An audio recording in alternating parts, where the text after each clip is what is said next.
Difficulty, even obscurity, characterizes the poetry of the period, comma, it is a poetry for the learned few and not for the many, the average reader. Chu remarks, quote, it is a question whether poetry became esoteric because the public had abandoned it, or whether the public abandoned it because it had become esoteric, unquote, stop. It is felt that new urges and new aspirations need a new mode and technique of expression, and hence there is much experimentation with verse libre, libre, and symbolism. Para. Second, poetry reflects the pessimism, frustration, and disillusionment of the interwar years, and there are few poets who do not show an awareness of the misery and suffering caused by the war and the problems it had left behind in its wake. Rupert Brooke, R-U-P-E-R-T, B-R-O-O-K, The Soldier Poet, 1887-1915. On the eve of the war, there was an upsurge of patriotism, and some poets called upon the people to sacrifice for the sake of the nation. One such was the soldier poet Rupert Brooke. He gave expression to patriotic fervor in his sonnets, particularly in The Soldier, S capital. When the war came in 1914, Brooke hailed it with enthusiasm. He wrote a number of war sonnets expressing his patriotic enthusiasm and noble resolve to serve his country. He himself enlisted as a soldier and went to war for the sake of his dear motherland. He was killed in action in 1915, and in popular imagination he was canonized. Quote, it is natural, though unprofitable, to speculate as to what might have been Rupert Brooke's place in English poetry if he had lived on. Stop. The marks of greatness in his poems are few, but such marks there are. He saw the world with a clear eye and recorded what he saw with directness and clarity. Yet, however poetic in himself, Rupert Brooke was more important as the occasion for poetry in others. Quote, the wartime revival of English poetry, had its origin in Brooke alone, unquote, says A.C. Ward. Para. Edith Sitwell, E-D-I-T-H, S-I-T-W-E-L-L, 1887 to 1964. The early poetry of Edith Sitwell expresses the futility and tragedy of life. It partakes fully of the gloom and frustration generated by the war. But she had the soul of an artist, and the poems which followed are serener in tone and bring out her sense of beauty and her human-heartedness. Her long poem, The Sleeping Beauty, is a highly wrought work of art, glowing with color and imagery. She was considerably influenced by the Second World War, and her memorable war poems, Song of the Cloud, 1945, and the Canticle, C-N-T-I-C-L-E, of the Sun, 1949, bring out the impact of the Second War on the poetess. Quote, later, Edith Sitwell developed into one of the major religious and metaphysical poets of the period under the stressful and sobering influences of the troubled 1930s and the ensuing Second World War. Page 312.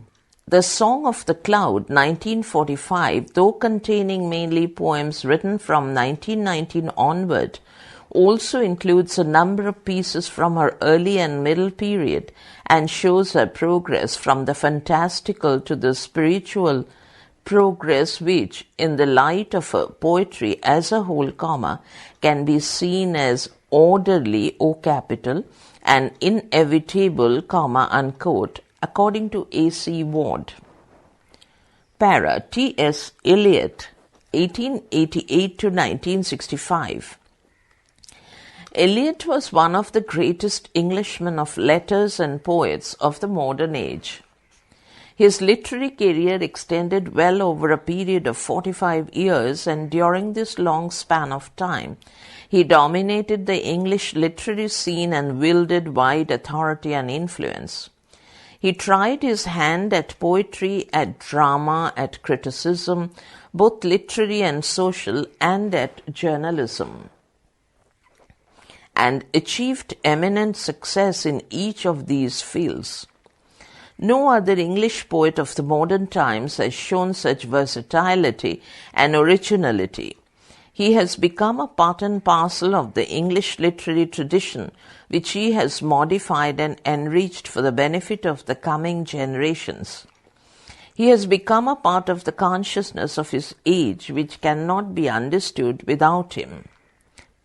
Quote, sense of his own age, unquote, colon. Eliot once said that a great poet in writing of himself writes of his age, and the remark is fully applicable to his own poetry. He had his age in his blood and bones. He was a spokesman of his age. One of his greatest achievements consists in his having given expression to the dominant anxieties and feelings of his age. Through the medium of his poems, he has rendered the torturing impact of a great metropolis on the human soul, the anguish, the ennui, E-N-N-U-I, the boredom, the neurosis which such a life generates. But he is not merely a representative poet, he is also a critic of his age, a gadfly, G-A-D-F-L-Y, a great irritant to thought. In his own way, he is the physician of his age who tries to cure, quote, the strange disease of modern life, unquote, through a pitiless exposure. Not only that, he universalizes contemporary predicament and shows it to be a part of the human predicament in every age and country. Not only that, he universalizes contemporary predicament and shows it to be a part of the human predicament in every age and country.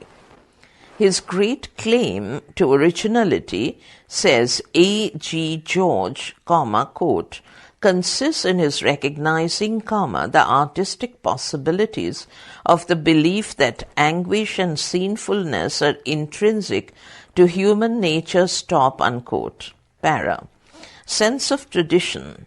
Eliot's poetry is a curious mixture of tradition and individual talent. He was a poet of encyclopedic erudition, and his poetry is the outcome of varied influences, too numerous to be recounted. The English metaphysical tradition, the French symbolist movement, the poetry of Dante, existentialist philosophy, the philosophies of the Orient, Hindu, Buddhist, and others, Christian tradition and theology, and ancient myths and legends are only a few of the many influences which have gone into the making of his poetry. The marks of his vast erudition are scattered wide over his works. He called himself a, quote, classicist in literature, unquote, and the European literary tradition from Homer down to his own age forms his poetic background. It is this literary background which he used as the, quote, objective correlative, unquote, or the external authority to achieve impersonality, order, and discipline. He was a conscious artist who, like the classics, achieved formal perfection through carefully studied means. Architect of the English language. But this apostle of tradition was also one of the greatest innovators of our time. His poetry is a poetry of revolt against the decadent and exhausted, almost dead poetry of his day. It marks a complete break from the thinned-out romantic tradition. In course of time, the language of poetry grows too poetic, too stereotyped, too remote from the living language of the people. Then a great poet, a genius, arrives on the scene who restores to the language its original vitality. Donne was one such poet and Wordsworth another. Eliot too was one such architect of the English language who tried to restore to it life and vitality by bringing it into contact not only with current speech but also with European literary tradition. In this way, he enriched the English language and transformed it into a suitable instrument for the expression of the complexities and intricacies of contemporary urban life. Para. Use of new techniques. Eliot developed new and effective technique of communication and in this way increased the expressive power of poetry. The use of conversational rhythms and imagery drawn from urban life, the use of symbols, the juxtaposing of the past and the present in his poetry, etc., are some of the ways in which he communicates his sense of the modern predicament. Whole ages are telescoped within a single passage. This condensation and compression may result in some difficulty and perplexity for the readers, but through this technique the present is judged in its proper historical perspective. In this way of communication he has broken from the 19th century tradition and given a new direction to English poetry. Page 313. Para. A great metrist, metrist. Eliot was a great experimenter with verse forms, and in his long career he experimented with over 40 meters. In this way he forged new measures to express the complexity and intricacy of modern life. The traditional iambic meter was loosened and made more and more flexible till it could express the changing tempo of the modern mind, the clash of opposite thoughts and feelings within the soul, as well as the jarring sounds and incoherent noises of urban life. Eliot's view of life was essentially religious, and, quote, for its expression he created new poetic forms, unquote, stop. Para. His influence. Eliot's influence has been complex and varied. No other poet of the 20th century has exercised such a wide and continuing influence. While his poetry on the whole has remained inimitable, he has opened out new avenues in the spheres of versification and imagery. The Wasteland set the tone for a number of contemporary and succeeding poets, though none of the poems produced by them can compare with it, who have found a new thrill in the use of urban imagery and rhythms. Images like, quote, a patient etherized upon the table, unquote, have become the common stock-in-trade of succeeding poets. Eliot's successors, writes G.S. Fraser, owe him a special gratitude, quote, as a craftsman who has provided them with new, sharp tools and as a teacher from whom they have learned how to use their tools and how to keep them clean, unquote, stop. Louis MacNeice, M-A-C-N-E-I-C-E, C. Day Lewis, Stephen Spender, Auden, etc. are only a few of the poets who reveal the influence of the style and imagery of the Wasteland. In short, he has given impetus to a number of poets to experiment with new forms and evolve new techniques. Stop para. W. H. Auden, A-U-D-E-N, 1907 to 1973. Auden settled in the United States after the beginning of the Second World War and, quote, has since become a part of the American literary scene as T.S. Eliot has been of the English, unquote, stop. His early poetry written during the interwar period expresses his sense of the, quote, hollowness of the disintegrating post-war civilization, unquote, stop, para. He studied the life of the common man and the social problems confronting him in the post-war world.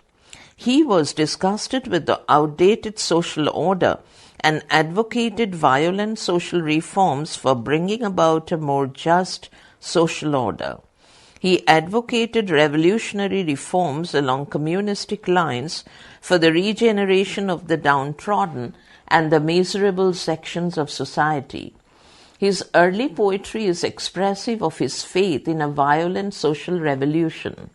It shows that he is all for the quote, proletariat, unquote, comma, and his sympathies are with the quote, unloved, unquote, and the quote, unlucky, unquote, stop, para. Later, Auden came under the influence of Freud and his psychological approach to the problems of human life. Now he laid emphasis on, quote, the change of heart, unquote, for the betterment of the common people. He now advocated sympathetic understanding of the problems of the weaker sections of society rather than a sentimental sympathy for them. Mere pity can lead us nowhere. Real change of heart is needed for the betterment of human life. Para. As an artist and experimentator, Auden showed considerable intellectual curiosity and receptiveness to new ideas and suggestions. He was influenced in many ways by Eliot, Owen, Hopkins, and the French symbolists. Quote, from Eliot came the symbolic method, the use of modern imagery and of the abstract expression, semicolon. From Owen, the use of assonance, assonance, comma, and internal rhyme, comma. From Hopkins, comma, single quote, sprung, rhythm, sprung, sprung, rhythm, single unquote, comma, and from both Eliot and Hopkins, the example of severe condensation, comma, at whatever pains to the reader, comma, unquote, according to A.S. Collins. Para. Stephen Spender, 1909 to 95.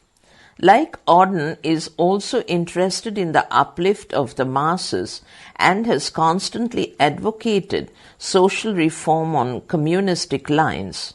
Poems 1933 clearly indicate the same Marxist attitude as that of Auden. In the poems of this volume, we have the vision of a future world from which death, despair, and decay have been completely wiped out. The old world, quote, where shapes of death haunt human life, unquote, comma, must go, and the young comrade must, quote, advance to rebuild, advance to rebel, unquote, comma, giving up, quote, dreams, of heaven after, comma, our world stop, unquote. They must be governed and dominated by, quote, the palpable and obvious love of man for man, unquote, stop. They must work for a world in which none would die of hunger, and, quote, man shall be man, unquote, stop. Para. Spender is, quote, an artist of fine sensibilities and considerable technical accomplishment, unquote, comma, and his work is widely admired today for his lyricism, sensuous imagery, psychological penetration, introspective insight, and his advocacy of the inherent dignity and nobility of the individual. Para. Cecil D. Lewis, CECIL, DAY-LEWIS, CDL capital, 1904 to 1972. Cecil D. Lewis gives perhaps the clearest expression to the revolutionary doctrines shared by a number of his poetic friends like Auden and Spender. Page 314. In The Magnetic Mountain, he makes a frontal attack on the existing social order and makes a fervent appeal for a revolution which would usher in a more just social system. In the early poetry of Day Lewis, the influence of T.S. Eliot and Auden is clearly perceptible. But Day Lewis, in spite of the influence of Auden, quote, is a more human poet, unquote, stop. His poetry is not intellectual in tone. He does not exhibit, quote, the same restless intellect and acquisitiveness of knowledge as does Auden, stop, unquote. He is a great lover of the beauty of nature, and his love of nature is clearly brought out by his later lyrics. Quote, Day Lewis was an open-air poet, comma, above all a poetry of the wind and a bird's song, comma, of everything that shared and inspired his own nervous vitality, comma, unquote, according to A.S. Collins, para. Dylan Thomas, D-Y-L-A-N, T-H-O-M-A-S, 1914-53. Dylan Thomas is closely associated with the revival of religious poetry in the 1940s. He is also recognized as the father of the new romantic poetry of the post-war period and the leader of the revolt against over-intellectuality in poetry. His poetry is strongly emotional in tone, full of fervor and vigor. It is vital and vividly colorful and musical. Quote, the depth and intensity of his passion, his verbal gift, comma, the technical skill which underlies his metrical experiments, comma, all suggest that Dylan Thomas has the making of a great poet, stop, unquote. Para. Dylan Thomas is a difficult poet, for his poetry is packed with metaphor and symbolic imagery, often difficult to grasp. A number of his earlier poems are obscure because of their metaphor and imagery, and above all their use of personal symbols.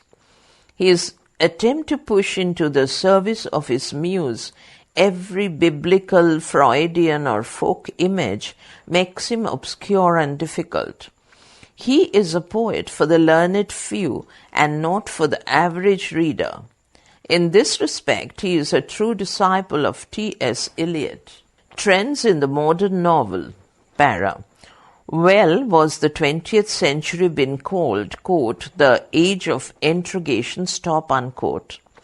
A spirit of relentless inquiry in abroad, testing the age-old beliefs in every field of life and literature, stop. Quote, the new philosophy calls us all in doubt, comma, unquote, as it done, D-O-N-N-E, centuries before us. With the encouragement of inquisitiveness has come emancipation with a vengeance. Values are fast crumbling.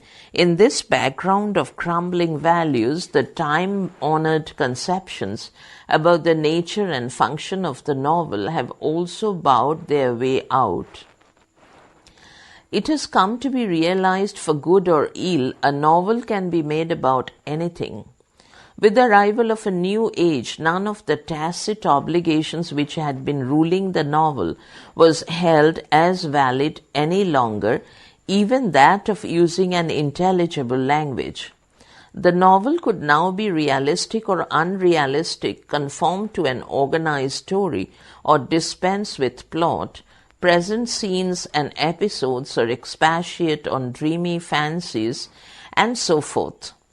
Experimentation became an essential activity of every important novelist worth the name.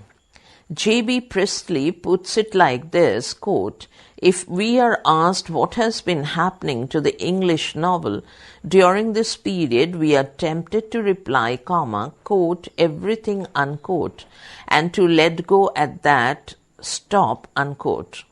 However, to be specific, we can say with David Deutsch that the modern novel differs from the traditional novel in three important points which are given below. Para 1. First, it changed conception of what is significant in human life. Formerly, the novelist was preeminently occupied with the task of sketching the ups and downs in the social and economic status of his characters, particularly the major ones. Even such incidents as marriages and emotional activities wore social and economic color. But the novelist of today considers social and economic status and therefore the fluctuations in it as less significant occurrences in the life of a person. 2. Secondly, the conceptions of time has changed, affecting some of the modern novels. Time is no longer conceived as a movement of moments, each of which passes away irretrievably. It is rather considered as a continuous flow having no divisible parts, within bracket moments. All moments are always present. 3. Thirdly, modern psychology has had an impact on the very conception of the novel. Para. These three changes are radical changes. The other points, such as the distrust of didacticism, emancipation from rigid moral codes, and freedom from goody-goody religion, are only shifts, not changes, for they are only relative or quantitative. Para. Variety and complexity. Another prominent feature of the modern English novel is its immense variety and complexity. Novels are being written practically on all possible themes and subjects. A number of different trends are to be noticed. There are the traditionalists like H.G. Wells, Arnold Bennett, and Galsworthy, who, while they propound new ideas and opened out new vistas to the human mind, still follow the Victorian tradition as far as the technique of the novel is concerned. Page 315. On the other hand, there are innovators like Henry James, Joseph Conrad, James Joyce, and Virginia Woolf, who have revolutionized the technique of the novel with their probings into the subconscious. While H.G. Wells fully exploits modern science in his scientific romances, novelists of purpose or novelists of social reform like Galsworthy make the novel form a vehicle for the discussion of the baffling socioeconomic problems of the day. Biographical novels, regional novels, satirical novels, sea novels, detective novels, war novels, and novels of humor, like those of P.G. Wodehouse, continue to flood the market. The list is by no means exhaustive. Para.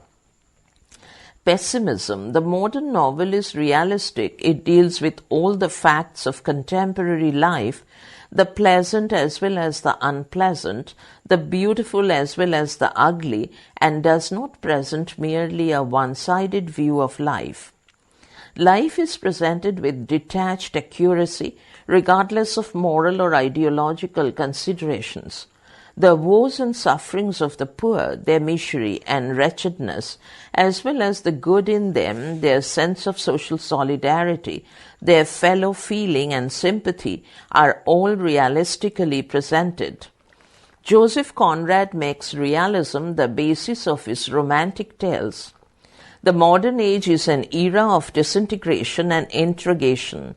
Old values have been discarded and they have been replaced by new ones. Man is today caught between, quote, two worlds, comma, the one dying, comma, the other seeking to be reborn, unquote, stop. The choice between capitalism and communism, science and religion, God and the atom bomb is a difficult one, and the result is that man is baffled and confused. The modern novel presents realistically the doubts, the conflicts, and the frustrations of the modern world. It is therefore pessimistic in tone. There is large-scale criticism, even condemnation of contemporary values and civilization. E. M. Forster is undisguised in his attack on the business mind and the worship of bigness in industrialized England. Somerset Maugham, Maugham, reflects the bitter cynicism and frustration of the post-war generation. Aldous Huxley analyzes the disease of modern civilization and searches for a cure, and Conrad's novels are all pessimistic and tragic. Para. Treatment of sex. The realism of the modern novel is nowhere seen to better advantage than in the treatment of sex. The novel has entirely broken free from the Victorian inhibition of sex. There is a frank and free treatment of the problems of love, sex, and marriage. Sex, both within marriage and outside marriage, is a common theme of the novelist today.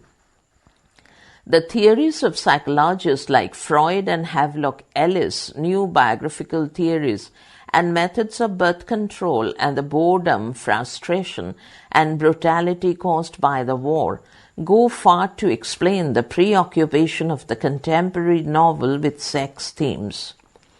Para. Art and technique.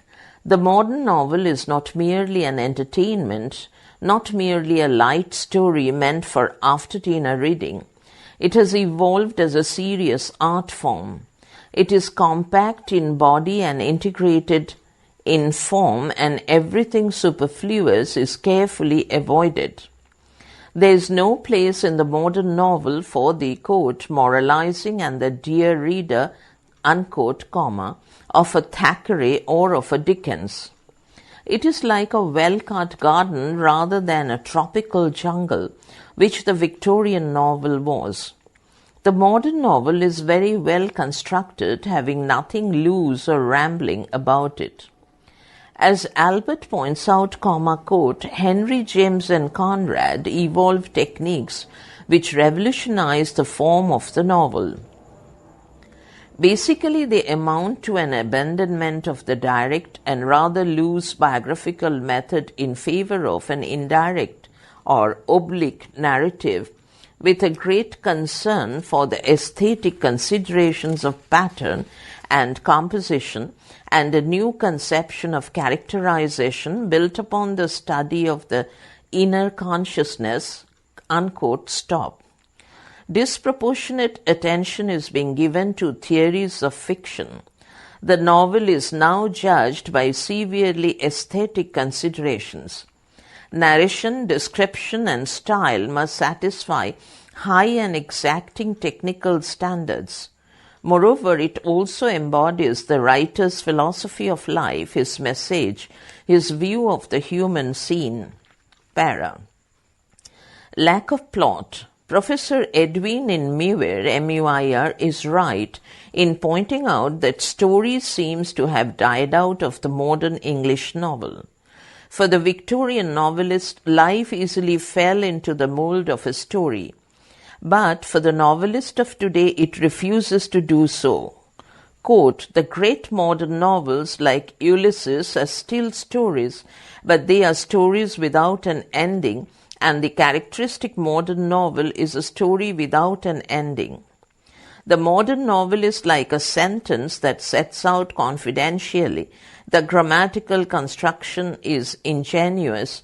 We admire the writer's skill in insinuating explanatory and qualifying clauses and all sorts of parentheses, comma, but the sentence remains hanging in the air, stop, unquote.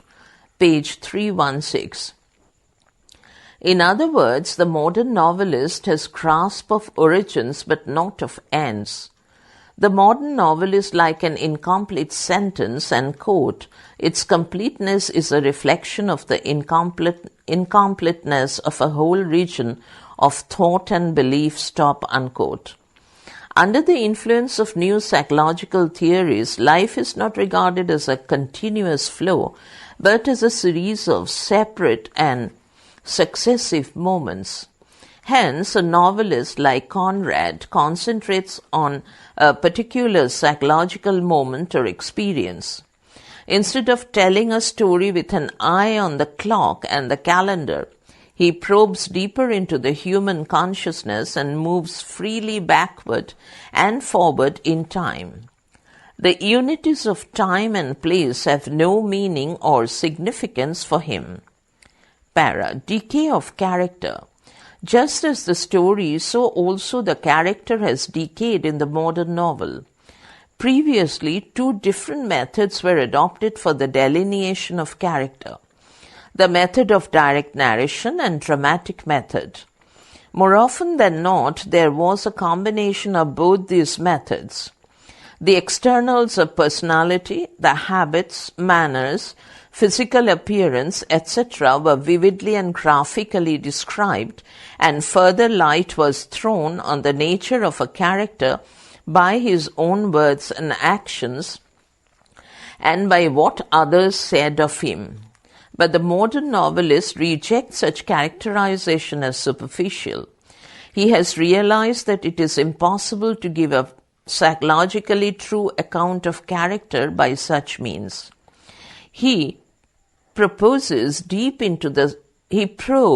P-R-O-B-E-S, there's a printing mistake, deep into the subconscious, even the unconscious, and loses himself in the complexities and subtleties of inner life. Instead of depicting a conflict between different personalities, he depicts the individual at war with himself. He is not concerned with any overt strife, but with the conflict that goes on in the subconscious regions of the human mind. A character is sketched not by extension but by probing the depths. Character is thus presented outside time and space. Not only are we given the quote, past, unquote of a character, but also the possibilities of his nature in the future are revealed. This psychological probing into the depths of human nature has been the death of both the hero and the villain in the traditional sense. Just as no man is a hero to his own personal attendant, so also no man can be a hero to a, quote, psychoanalyst, unquote, stop. The heroism of a man dissolves when we come too close to him. And this is equally true of the villainy of the villain. However, we may here add that in novelists like Conrad, much that is largely traditional, both in plot and characterization, persists side by side with much that is new and unconventional.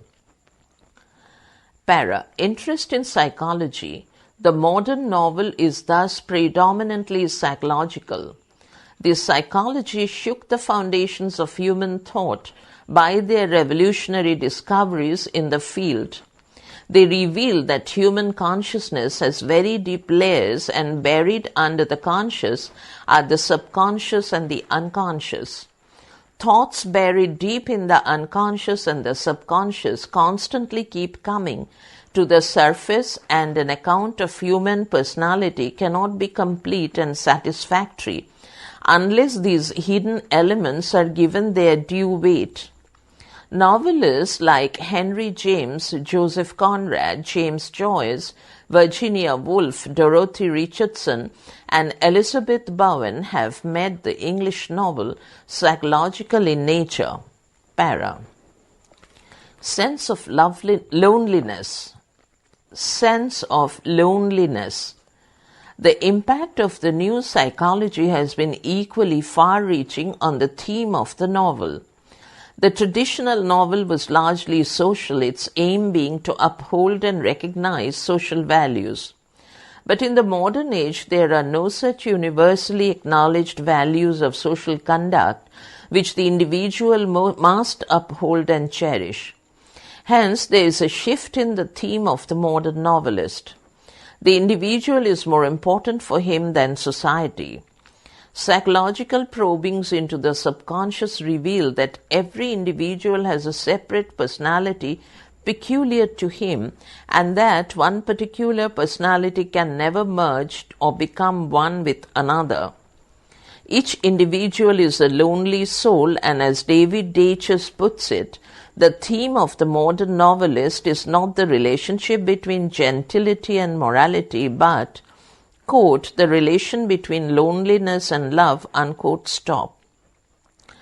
The novelist today is not concerned with, quote, the great society, unquote, comma, that is society at large, but with the achievement of a, quote, little society, unquote, which can be achieved, if at all, only through great patience and care. Both Lawrence and Forster consider, quote, the great society, unquote, as enemy of the individual and want it to be reformed.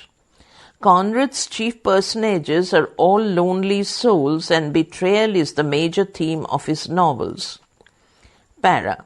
Such are the currents and cross-currents in the modern English novel.